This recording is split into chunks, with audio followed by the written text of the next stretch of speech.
مشكلة كبيرة ممكن تظهر فجأة وتخلي حياتنا جحيم. ثعلبة الراس، ممكن فجأة تصحي من النوم بعد الشر تلاقي في جزء من شعرك بعد الشر فقد.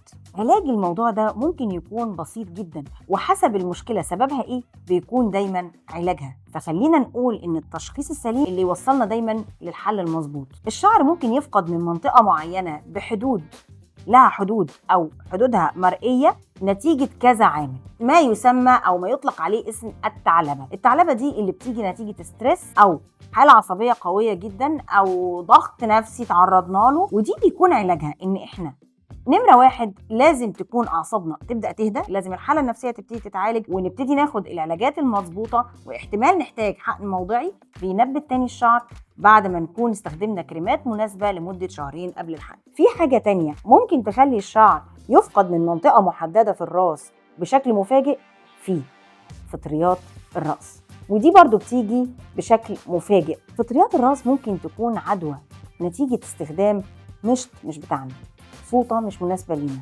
حاجة ما تخصناش، دخلنا مكان واستخدمنا الفرش اللي فيه وهي ما كانتش أحسن حاجة.